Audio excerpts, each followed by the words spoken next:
U.S. tries to assert its presence here in the Pacific, they call it projecting power, and Guam is essential to those plans. 1,400 miles southeast of Okinawa lies Guam, a U.S. territory. Guam first came under U.S. control in 1898 after the Spanish-American War. During World War II, the indigenous Chamorro population suffered a brutal occupation by Japan. The island was recaptured by American forces in 1944, and the end of that military campaign is celebrated as Liberation Day. Today we celebrate 80 years of liberation. Since then, Guam's location has made it hugely valuable to the U.S. military, which refers to it as the tip of the spear. Along with tourism, the military is a main driver of the economy. In 2022, 41% of Guam's GDP came from defense spending, the highest of any U.S. state or territory. And because Guam is U.S. soil, the Department of Defense can build and expand here without the kind of local agreements they would need in a sovereign nation.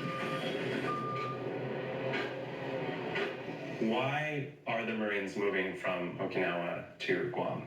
The Marines are moving to Marine Corps Base Camp Laws as part of an agreement between the U.S. government and the Japanese government to move Marines out of Okinawa, Japan.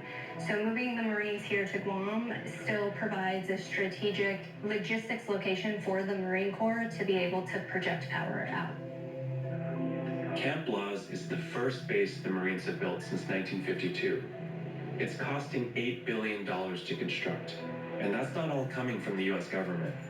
Across the base, there are these signs showing the nearly $3 billion that Japan is providing as part of the bilateral agreement.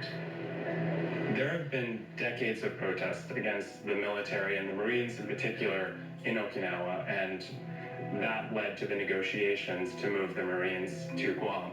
Why should the people of Guam not be worried that those same issues that the Marines had in Okinawa won't follow them here to Guam?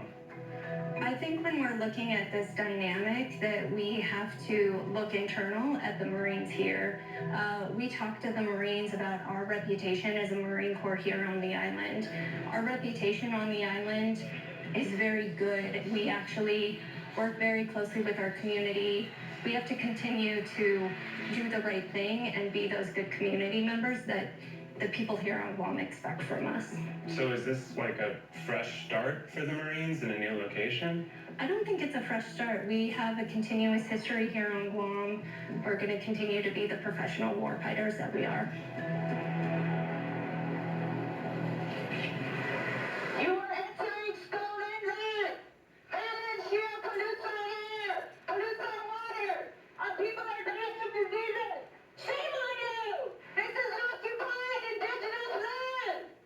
We must demilitarize and deoccupy! Meg Flores is a community organizer opposed to the U.S. military presence in Guam. One of the most contentious aspects of the Marines' relocation is the danger zone created by the base firing range.